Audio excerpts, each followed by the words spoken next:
Good. So we'll get started. This week's Parashat Shelach actually really starts in the middle of last week's Parashat. Why do I say that? We'll see in a moment. Last week's Parashat, there's a special portion over there. We should know the Jewish people that were in Egypt, and what did they eat when they were in Egypt? They ate something called man, this cake-like structure that came out from heaven. Good? In the desert, yeah. What did they eat in the desert? This cake-like structure that came down from Shammai, from heaven. And that's what they would eat.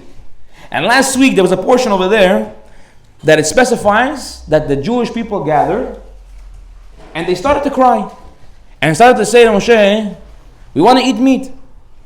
Who's going to feed us the meat? We want meat. And they follow up with that and they say, after they say we want meat, they say, we remember the fish that we ate for free and the cucumbers and the melons and the leeks and the onions and the garlic that we ate in Egypt. So what's going on over there? Now Rashi brings down a Sifri, the Midrash and Sifri over there. He asks a question. He says, did the Jewish people really want meat? If we look earlier in Shemot, it says when they left Egypt, they had herd, cattle, everything they could possibly imagine, all the animals they could ever possibly imagine, already in their hands. So if they wanted meat, they could go, they already knew the laws of Shechita. Shavuot, Matan Torah, when Torah came down, they learned the laws of Shechita, of slaughtering. They could have slaughtered meat and ate. So what are they complaining about? They had meat in their hands. They had meat in their hands. What are they complaining about? And what's interesting is I think if we really delve deep into this, we actually get to see how the Yetzirah works with a person in the world. We get to see how the Yetzirah works with a person in his life. Listen to this. The Midrash relates, and Rashi brings it down, that why did they say they really wanted the meat? He says they actually didn't really want the meat. He says, you know what they actually really wanted? Something else. And the meat was only an excuse they were using to hide up what they really wanted. How do we know? Later on it says that Moshe, he heard them crying at the front of their tents to their families. What does it mean they were crying to the front of the tents to their families? So if you listen to a quarter of the simple understanding, they went to their families and started, we're crying, yeah, I miss the meat, I'm so hungry. Yeah? That's what they were crying about, Kivyacho. That's how it sounds like. But really there's a Gemara in Yoma that says that no, they weren't crying to their families. They were crying about their families. What does it mean? When Matan Torah came, when God gave the Torah, we should know that up until that point, everybody could marry whoever they wanted. Famously, Moshe's father was married to his aunt. And up until that point, people could marry whoever they wanted. Then came the Torah and says, you're not allowed to marry whoever you want. There's certain people you're not allowed to marry. People in your immediate family, you're not allowed to marry them. And it burned them so much that this was actually the real reason, says the Gemara. The reason that they actually were crying was not because they wanted meat. It was actually because they wanted to do whatever illicit relationships they wanted whenever they wanted. And we see what's funny. If we look at the story of Chet HaEgel, the sin of the golden calf, what happened right after Matan Torah, why did they do it? Why did they do it? So everyone knows, famously, Gemara Masechet Shabbat says that the Satan showed them Moshe Rabbeinu on his deathbed, right? So okay, Moshe's dead, we need another intermediary, someone to speak between Hashem and us. So we'll create another God. But it's actually the Gemara Masechet Sanhedrin that says, you know why they actually sent to the golden calf? It wasn't because they wanted another God or another intermediary. Rather, it was because they wanted to do illicit relationships in public. Gilu rayot befaresia. That's the lashon over there. They wanted to go and do whatever relationships they wanted in public. They wanted to go be with whoever they wanted. They wanted to marry whoever they wanted. So we see again this underlying theme that they keep on falling to this one thing. And it's this desire that's keep on getting them to fall and to fall and to fall and to fall. And the Yetzirah is not telling them this is the problem. What is it telling them is the problem? Something else. You know what's an example? Right now you get a phone call from your in-laws, right? You're the guy, especially when you're the guy and you have to drive. They tell you, we booked a house in Long Island, in Nantucket. Lord, there's some crazy place, 3.5 hour drive now. We're going to go on Sunday. We're going to come back Tuesday morning. We're going for a big house over there. We want a nice house. So right away, what is the guy going to say? Listen, I don't want to go 3.5 hour drive, packing up the kids in the car. Every reason he's going to give you. And if you dig deeper with him, he says, why don't you want to go? 3 hour drive. So 3 hour drive, you don't want to go? No, it's also because it's going to be hard for us with the kids and the food and what we're going to eat. Okay, what's the other reason? Keep on going. If you really know him and you're friends with him, you'll get to the point where he tells you the real reason. What's the real reason? I don't like my father-in-law. I don't really want to spend the weekend with him. I'll be honest with you. I don't like him. He's not going to admit it, but he doesn't want to say, I don't want to spend time with him. 3 days with him now, I'm going to be suffering. So in the beginning, he tells himself, no, it's because of this. What's the funny part? If it was your friends calling you and telling you, well, we booked the house at the Hamptons, 3 days. He doesn't care how long the drive is. He doesn't care what he's going to eat. Doesn't care how long it takes him to get there. Who he has to pack up. And how much trouble he has to get over there. He's getting the thing and he's going. Why? Because he wants to go. So why now when you don't want to go, now you'll find 100,000 different excuses? That's how the Yitzchak works with a person. He doesn't show them real. He doesn't show them what's in front of them. He makes them images and facades of what's reality. And we see it right over here. We see it right over here. What does he say? What do they say they wanted? I want meat. And then they follow up with right after. They should have said, we missed the steaking, medium rare on the table with the mashed potatoes and the green beans. What do they say? We missed the fish, the melons, the cucumbers, the leeks, the onions, and the garlic. Ma keshe. What's the connection between meat, fish, garlic, cucumbers? What's the connection here? So we see again the similar concept. Yitzchak, it makes a person think I want something, right? We spoke about in the past that everyone in the world, what they really want is happiness, right? We spoke about it in the previous class. So if the goal is happiness, so you have happiness over here. Right? Oh, this is what I want. I want to be happy in my life. I want to have peace. I want tranquility. Good. Yitzchak says, this is what you want? You want basar? How are you going to get over there? Dagim. Go eat fish, cucumbers. Ma kesha between the two. No connection. But he makes you think that's the connection. He makes you think that if you want to be happy, if you make $100 million, you'll be happy. If you buy this car, you'll be happy. If you do this, you'll be happy. If you do this, you'll be happy. But the reality is that none of it stems from over there. It stems from inside, as we spoke about in the past. Happiness is just an outlook. Happiness is, okay, I could be happy with 100, and I could be happy with 1,000, and I could be happy with 1,000,000. Happiness is just the reality of how you create in your in the situation of your life. And it's a famous mashal, and I said it before, a parable. A businessman from Manhattan, a very wealthy guy. His wife is bugging him to go on a trip. Bugging him. She's calling him nonstop. Please, let's go on vacation. No, I can't go. I can't step away from work. What's going to be? Maybe I'll miss a deal. What if a new car comes down the lot? I'm going to miss that G63. It's going to cost me $20,000. Finally, she gets him to agree to go on vacation. He says, okay, you know what? I'll book a trip. And you should know it's very hard. I actually know somebody personally. Okay, a father of one of my friends, that his wife convinced him to book a trip to Israel. They booked a trip for them and their 7 children. He maybe dropped 30, 40 on just on the flights and everything, $40,000. He was there for one day. He woke up in the morning, he told his wife, enjoy the trip, I can't do it anymore. I have to get back on the flight, I have to go. I just can't, I can't sleep at night. I'm thinking about the cars coming down on the auction. I can't run away from it. I kid you not, the guy got back on the flight. It's a real story. He got back on the flight, went back to New York. It's a real story. Jumped on a plane, came back to New York, left his wife over there for another 6 days. Because he couldn't to have 6 days without the cars. So finally this wife convinces her husband, let's go on vacation. He gets over there, he's sitting on the beach. Said that she finally got him to sit on the beach, he's scrolling on his phone. Pitom all of a sudden he sees one of these islanders, one of the guys from the island walking out in the morning, 8 o'clock in the morning, walks out with his boat. He has a boat he's carrying, he goes into the water, jumps into the boat and goes out. With the little motor, it goes out. Yeah? An hour and a half later he comes. And he goes out and he goes, an hour and a half later he comes holding 3 fish, and he goes. So the businessman says, Hazako 3 fish, good, very nice. The next day, again, 8 o'clock in the morning, 9:30, 3 fish. And then again, after 3 days, the businessman was already Saraflo Talev, he couldn't take it anymore. So I have to go ask him. He walks up to the guy and says to him, look, I have to understand what's going on over here. Please explain it to me. He says, what? He goes, every day I see you come here 8, you go, you collect 3 fish, and you come back 9:30 and you leave. So the guy tells him, look, I know exactly what I need. I need 1 fish for me and my family to eat, 1 fish for me to trade for drinks and other things that we need, and 1 for raw material, vegetables, so on and so forth. And then this is me and my family need for the day. He says, but the businessman tells him, look, I'm being honest with you with all due respect. I just don't get it. I did the math. An hour and a half, 3 fish, that means you get 1 fish in every half an hour. That means if you're working 8 hours a day, do the math, that's times 2, that's 16 fish. We bring you 3 workers, keep on going. We bring you a boat, so on and so forth. He says, I have a lot of connections and I have a lot of money. I see over here a good business opportunity. He says, look what we're going to do.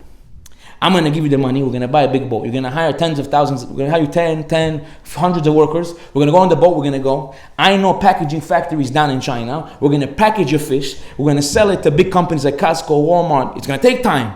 But we're going to do this whole thing. So the guy tells him, no, what's going to happen? He says, you're going to have to work hard for 10 years. Work like a dog, 10 years. Going, fishing, getting, packaging, this one, no, quality control, back and forth. And in 10 years, then you'll be extremely wealthy. So the guy tells him, yeah, and then what? He says, then you come back here and sit down with your family. So the guy looks at him and says to him, So you're telling me that I have to go 10 years to work like a dog to do what I'm doing now? So I work 1.5 hours in the morning, and the rest of the day, I'm with my family, we're on the beach, I'm with the matkos, we're playing with my son, we have music bumping in the background. You want me to go work like a dog for 10 years to maybe come back here? That's Yitzchak.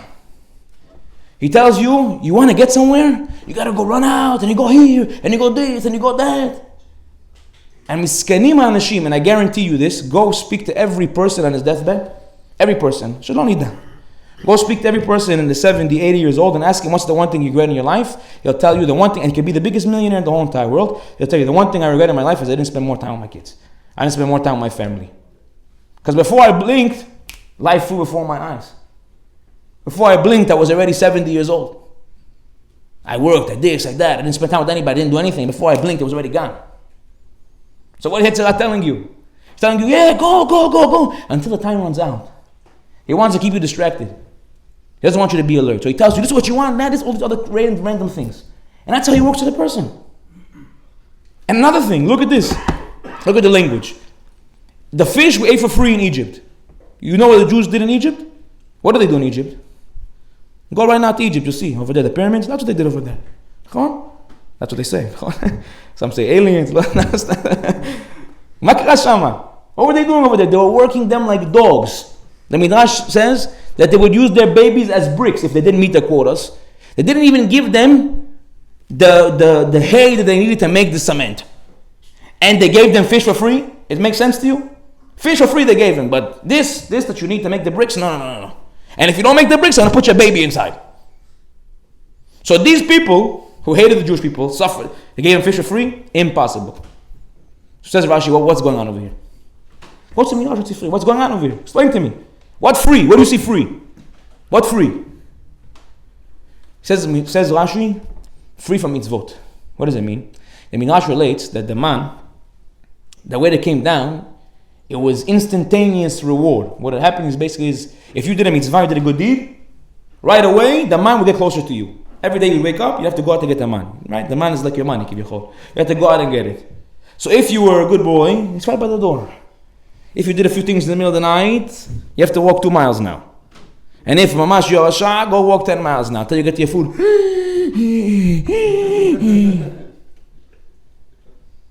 So what did they hate? They couldn't stand it for a moment. They think to themselves, every action I have to do, I have to be alert about. At least in Egypt, I knew what my job was. I go, I get beat, I get to make bricks. I know what I have to do. Life is simple. I come over here every 2 minutes. I have to be alert. If I do this thing now, what's going to happen? If I do this thing now, okay, then I have to walk a mile tomorrow. If I do this now, I have to walk another mile tomorrow. So they were tired of it. They couldn't stand it anymore. That I have to go out of my way. And those things, it was killing them. It was mamash bothering them. And they said, okay, we can't do it anymore. Take us out of here. We don't want it. We want to go back to Egypt. We'd rather be slaves and not have to be conscious of ourselves. We'd rather be slaves and not have to be conscious of ourselves. And what's the funny thing? The Rashi brings down the Midrash over there. It says that the 5 vegetables, maybe we have room to say, that the 5 vegetables they asked for, which was cucumbers, the melons, the leeks, the onions, and the garlic, he says that theirs was the only thing. Man could taste like whatever you wanted. Man wasn't just one taste. You wanted it to be a ribeye steak? It's a ribeye steak. You wanted it to be what's your favorite? Chinese food. Everything you wanted, it came on the table today. Whatever you wanted to taste like, it tasted like it. He says, but maybe those 5 vegetables you couldn't have. Why, says Rashi? Because for a nursing woman, she cannot eat garlic. She cannot eat, so because it's dangerous for them, he didn't let them taste that way as a safeguard for them. And then Rashi relates that the Jewish people, they didn't see it as a blessing, they saw it as a curse. You know what it's like? The Midrash brings down a mashal, a parable, like a king who has a son. He goes to one of the teachers, says, look, I want you to take my son, I want you to teach him. I do this, X, Y, and Z, whatever he taught him. He said, but when he's here by you, I want you to be very meticulous with his diet, what you feed him. Don't feed him anything harmful for him. Feed him whatever he wants, anything he wants. But the harmful things for him, for example, he's allergic to peanuts. Don't give him peanuts. Good? Because if he's going to get peanuts, he's going to blow up like I don't know what, like a turkey's going to come up like a balloon. Yeah? Don't give him peanuts. The kid goes over there, and he's eating every day whatever he wants. One day he sees a peanut. Comes the teacher, says, let me get a peanut. Says, no peanut. Then he sees a Snickers bar. He says, no, you can't have Snickers bars, peanuts inside. Ay. After a few days, he realizes that's the one thing he can't have. So he calls his dad, he says, Abba, you don't love me, you hate me. Yeah, you send me over here whatever I want to eat, but this thing, you don't give it to me. And his father tells him, Hamo, go eat the peanut. Go eat the peanut. Go eat the peanut.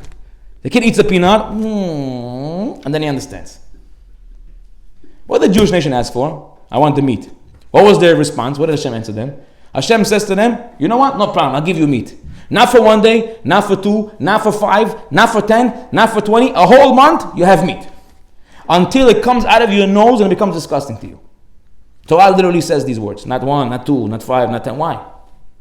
Why does it say all this? To teach you a lesson. That a person in life who thinks he's going to go after whatever he desires, and those things are going to make him happy. Oh, I'm going to overindulge. I'm going to go. I'm going to eat. Not only you're not going to enjoy from it, it's going to become disgusting to you.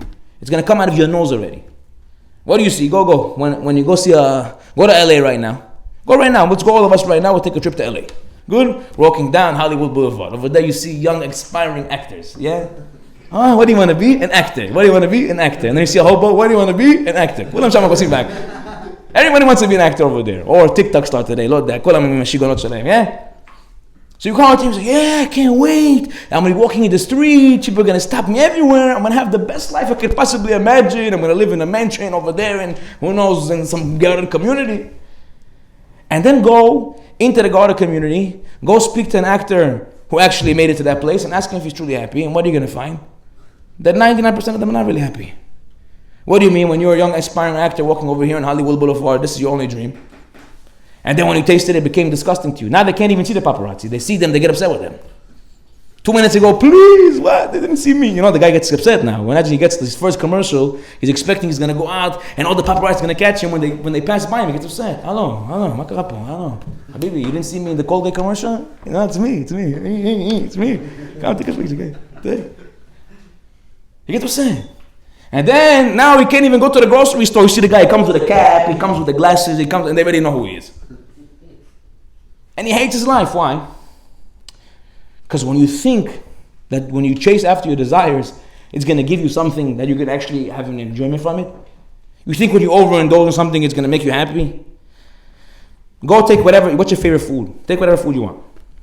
Let's say you love to eat, I don't know, steaky. Yeah? Medium rare, off the barbecue, especially by my house with the lines. Oh, and they come over there, they put you the potatoes on the side. Why? There comes the Maria, he gives you the salt, salt on the thing, the flaky salt, everything's delicious, yeah? So you come to my house one day, I give you steak. Wow, 2 days, 3 days, okay, 4 days. No, I'm not, I don't want, thank you. No, eat, man, but I got offended. You don't eat. You know how much I pay for the steak, ribeye. You know how much I pay for this? $90. Eat. Okay. Comes the next day. He doesn't even come the next day. Why? You just told me you love steaks. Because when you overindulge on something, it's no more enjoyable. It's not enjoyable anymore. And that's why we spoke about this a million times. Everyone, you ask them about religion, what are they going to tell you? It's limiting. You can't do this, you can't do that, you can't do this. Right? What do they think? All they see is the limitations. And they think that a life of no limitations, that's happiness. I want to eat as much meat as I want to eat. So what happens when you overindulge? It becomes disgusting to you. Come to Torah and says, you want to enjoy life forever? Limitations. You love to eat steak? Once a week. Forever you love to eat steak. But a person has to be a rani. A person has to be a person who's smart to understand. I have to be alert. I have to be conscious to limit myself. To not be a person who just runs after my desires, eat whatever I want, do whatever I want, go wherever I want, say whatever I want. How many marriages, how many friendships are ruined because a person gets upset and zorek the milah rishona comes to his head. The first word comes to his head, right away, boom, throws them out. Why? Sit down and think, how is this going to affect the person? How is this going to affect the person I'm talking to right now? How many times someone says something to a friend of his that he, in the moment of anger, and later on he regrets it? Akhi, I'm so sorry, please forgive me. I told you guys the story one time with that guy who came to me at the funeral of a mutual friend of ours, and he was crying tears. I said, then what happened? He didn't want to talk to me. I said, what happened? He said, "Want to answer me?" I said, what happened? He finally told me. He said, my last words to him were, I never want to talk to you ever again. Crying tears in his eye, I can never take it back. When a person just, whatever he wants, zoek, on the heat of a moment, bam, boom, boom. You end up causing people harm that you didn't even intend to cause in the first place. And why do you do that? Because you didn't take a moment to think. You didn't take a moment to be alert. This is what they were trying to run away from. Hashem was trying to give them the ultimate gift, and they were saying, no, we don't want it. Because being alert will save you so much in your life. And this is why, if you look, there's a Gemara in Tamid. It says, you know who Alexander the Great was? You guys heard of Alexander the Great, right? Alexander the Great came to the great sages then, thousands of years ago. And he asked them, who's a wise person? So what they answer him? He said, Ezehu ha'chacham ha'ro'eh enalad. Who is a wise person? A person who sees the outcome of his actions. This is what they told to Alexander the Great. If a person would understand how much he would save himself suffering, both emotionally, spiritually, and physically, in any way, if you would just take a moment and say, wait, I'm going to do this action now, what's going to be the outcome of this action? Okay, now I want to eat this hamburger. Okay, now I want to eat this cake. Wow, delicious cake, Oreo on top, 1,200 calories. And what's going to be after? We're going to be forever expanding, yeah? But if you would think for a moment to yourself, you know what, I'm not going to eat this cake now because I know that it's going to cause me a little bit extra pounds in the stomach. Or I'm not going to drink this shot right now because I know that it's, I don't know how many, 110 calories in the shot. The person knows, he knows how much it is. He's alert. And he holds himself back. And he restrains himself. That's a person who's smart. That's a person who says, And says the Rambam, nobody in the world is a prophet. How are you supposed to know what's going to happen? He learns from the mistake of similar situations. And that's why if you look at Mishnah Pirkei Avot, it says, Mi chacham, who's a wise person? Alomed mikol adam. A person who learns from everybody.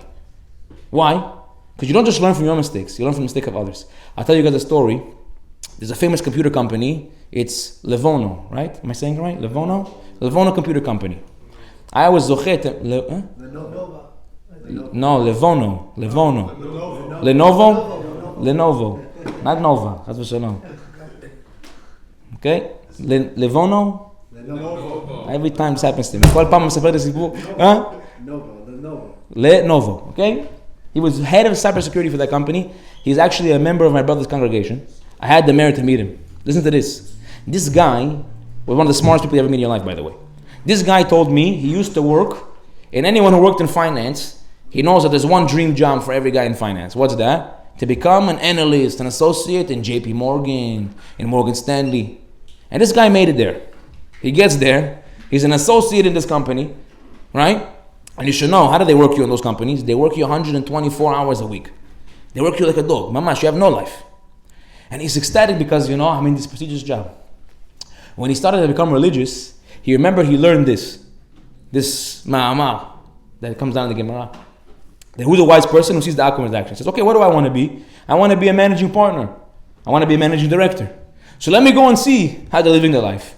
So he started to go out of his way to become friends with him. And what happened? He goes to one office. The guy's coked out from today until yesterday. He has 3 court cases against him from ex-wives who are trying to divorce him for money. Another one, so on and so forth. Every single one of them have terrible lives. So he tells himself, you know what? I'm a smart person. I'm going to step away from this job. He went back to school, Cornell, went to an Ivy League master degree school, got a degree in cybersecurity. Now he works as the head of the cybersecurity team for Lenovo. He works for the head of security, and he tells me, some work days, an hour to 2 hours. And he makes more money than he ever made before. He can relocate himself everywhere, and it's remote. How did he get there? Because he was alert. He said, wait a minute, before I'm going to do this now, before I'm going to jump into this action, let me think for a moment. What's going to be the outcome of this action? What's going to be? Okay, I'm going to do this now, so now what? Now what's going to be? So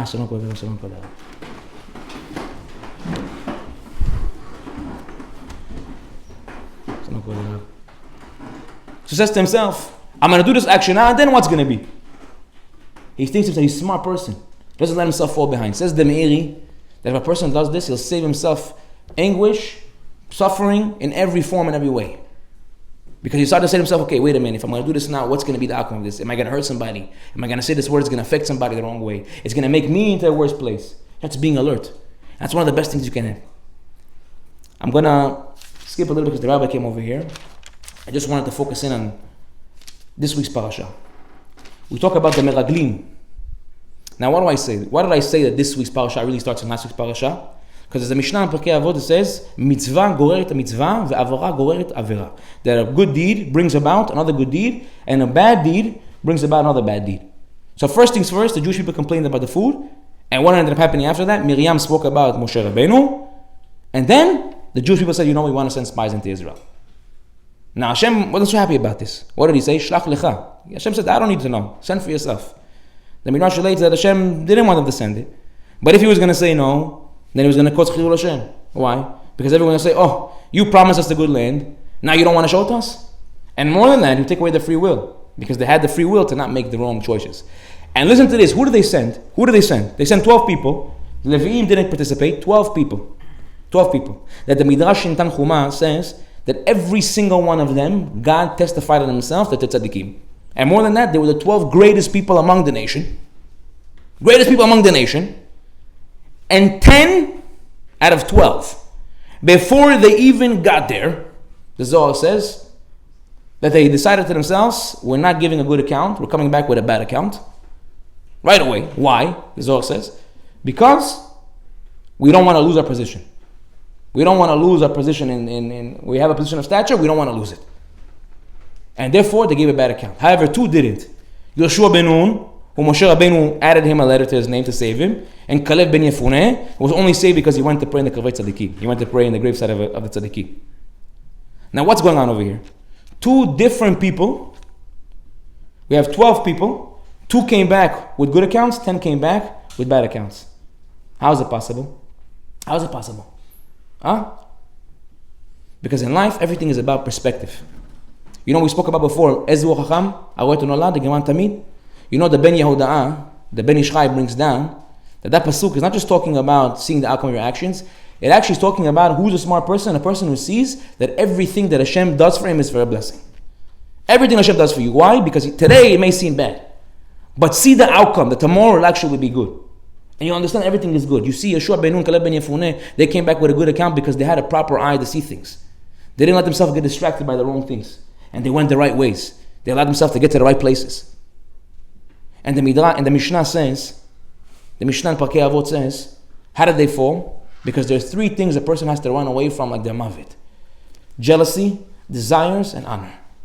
That these 3 things take a person out of this world.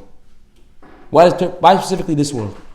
You should have said, out of Olam Haba, out of the next world. Why this world? Why did these 3 things take you out of this world? Because a person who's jealous, he'll never enjoy anything he has. Because he's always looking what everybody else has, and he can never enjoy what he has. A person who runs after desires, we already spoke about it in depth, there's no way it'll give him happiness. And a person who wants honor, he takes himself out of this world. I'll give you 2 stories to maybe help illustrate the point how a person who loves himself and honor, how he brings himself to fall so far. There was once a guy, a businessman, he had an office. Now guys who know that when you start having an office, you got 10, 15 workers. Some guys have offices on King's Highway on the 2nd floor over there. They already come out like they're the big boss. This guy had an office of 1,000 people. Good? But he was such a gavtan, he was such a person of me. Every day he would stand by the window like this, looking at all his workers, and he would walk to the thing, looking at every single person. One day, he sees a guy walking over there with a black polo, shorts, flip-flops.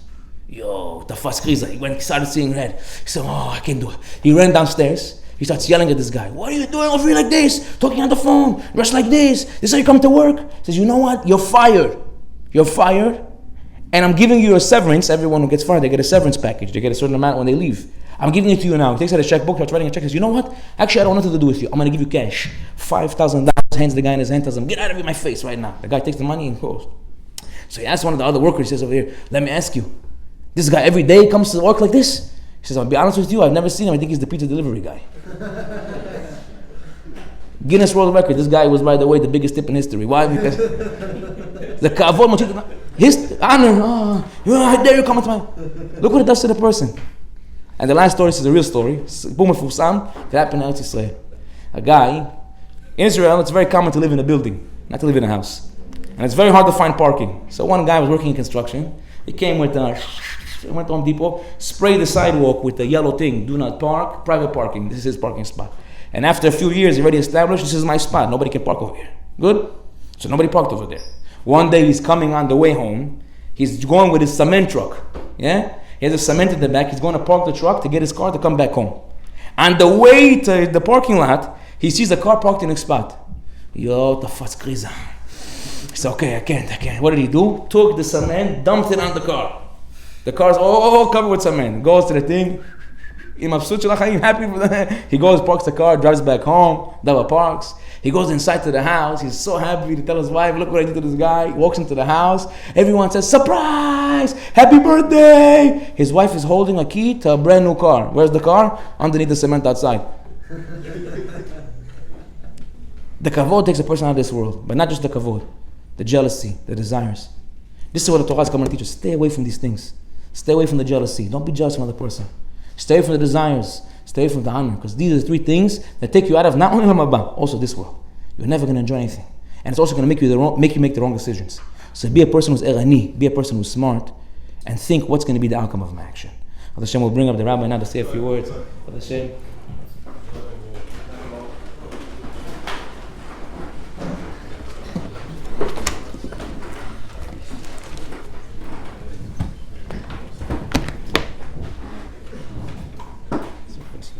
Zaku Baruch, Harav Maor.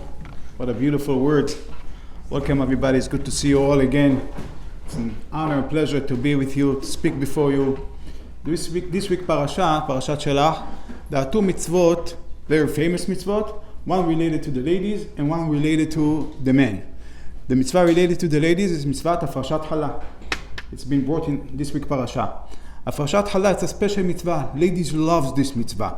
What do you do Afrashat Halah? When you make a dough, and there's at least 3.5 ounces of flour according to the Sephardic minhag. Ashkenaz has a different minhag, 5 pounds.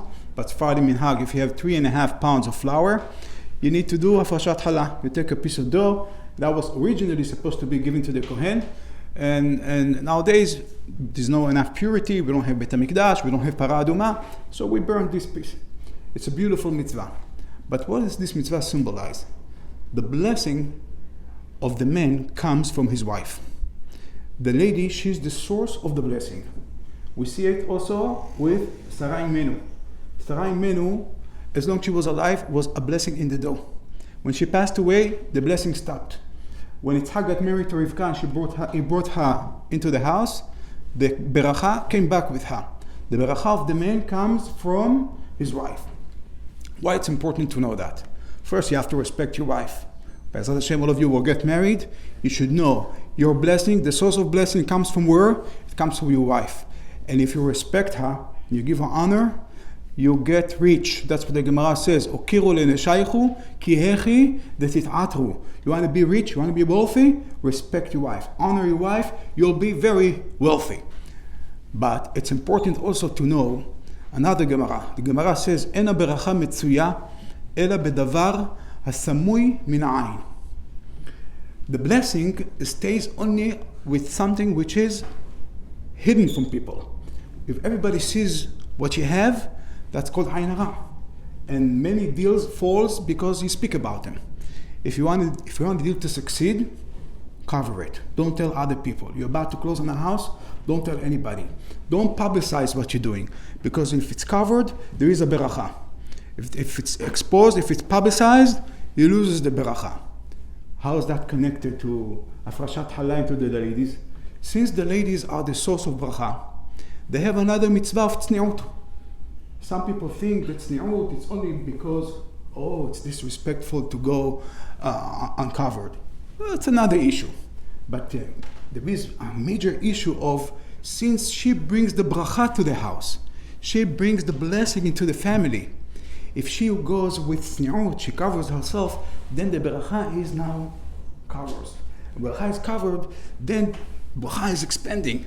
And the bracha mitzuya bedavar hasamui min ha'ain. Also, the kedusha of the house comes from where? It comes from the ladies. And when there is something kadosh, what do? You cover it. Look at the Sefer Torah. Is the Sefer Torah exposed now? Sefer Torah is the most kadosh thing that we have. We got from Hashem, Sefer Torah. Look how many covers we have. We have the box on the parchment, right? Cover it. And then you put the mitpahat on top of it. And the Ashkenaz has the coat covering it. And then you put it in the Aron Kodesh. And you close the Aron Kodesh. And you put a parochet. Some Beit Knesset have 2 parochot. One inside, one outside. Yeah? You're covering the Sefer Torah. Beit Knesset covers that. Why? It's kadosh. Also Sefer Torah, the Torah is the source of bracha also. It's the bracha and kedusha, you cover it. So since the lady, she brings the bracha to the family, she brings the kedusha to the family, she goes with tzniut, then the bracha expands and grows and brings a lot of bracha and yeshua to the family. The other mitzvah I wanted to mention is mitzvah tzitzit. And that mitzvah in the end of this week parasha relates to the men. Mitzvah tzitzit, it's such a powerful mitzvah. Easy to do, cost a few dollars. And this mitzvah equals to the entire Taryag mitzvot of the Torah.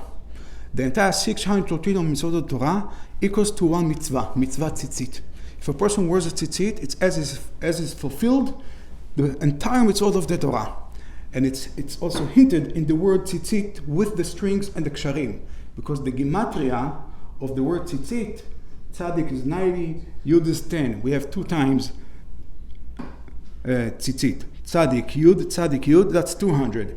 And taf, it's 400. Together it's 600. We have 8 strings in the tzitzit. That's 608. And we have 5 knots on each corner. So that's 613. So mitzvah tzitzit equals to 613 mitzvot. Taryag mitzvot are hinted in the mitzvah of tzitzit. Also mitzvah of tzitzit, if you wear tzitzit, you be zochet to see Hashem. And it says it clearly in the pasuk. Uritem oto, uzchartem et kol mitzvot Hashem. Doesn't say uritem otam, refers to the chukim of the tzitzit. Uritem oto. You'll be zochet to see Hashem, to see the Shekhinah, because of what? Because of mitzvah tzitzit. Also mitzvah tzitzit, says the Gemara, one of the rewards that we will have because of mitzvah tzitzit, each one of us, when Mashiach is going to come, B'ezrat Hashem, very soon, we're going to have 2,800 servants serving us, helping us, just because of mitzvah tzitzit. Why? Because the pasuk says that 10 people from each nation will hold one corner of tzitzit. So there are 70 nations, 10 from each, it's 700. How many corners do we have to the tzitzit? 4 corners. 700 times 4, that's 2,800. So people ask me, Rabbi, where are we going to put 2,800 servants? So I said, don't worry, keep them in China. Anyway, everything is made in China. They're going to deliver it to you. Don't worry. But you're going to be sitting, learning Torah, and everything is being taken care of for you because of mitzvah tzitzit. There's another catch to mitzvah tzitzit. Mitzvah tzitzit, it's a protection. It's like the best bulletproof vest. The ceramic one. The best one. Yeah? The best. The top. What does it mean? How soft material is a bulletproof? You should know that there are bullets coming from a gunfire, and there are spiritual bullets coming from bad, evil powers. If a person who wears tzitzit is being protected from all these kinds of spiritual weapons trying to attack him, he's being protected. Everywhere he goes, he has the protection from Hashem Yitbarach with the tzitzit. It's the summer days, and it's hot outside, and it's not so easy to fulfill this mitzvah. That's a little... Yeah, we got used to t-shirt and that's it. But if you do fulfill this mitzvah, the reward is an endless reward. Equals to 613 mitzvot, Taryag mitzvot. You get a special protection from Hashem Yitbarach, and you'll be zochet to see the Shekhinah. There's much more to it, but we don't have time to cover everything. So I mentioned just a little bit, just to taste the tip of the ice, and B'ezrat Hashem will be zochim with this mitzvot to the final Geulah. Very, very fast, very soon. Hashem Yitbarach is going to release all the hostages, going to bring them back home. We'll protect our soldiers. We'll send Mashiach very soon. We'll be all of us to be in Beit HaMikdash. נזכה בעזרת השם במהרה בימינו, אמן ואמן. חנניה בן עקשיא אומר, רצה הקדוש ברוך הוא לזכות את ישראל, לפיכך הרבה להם תורה ומצוות שנאמר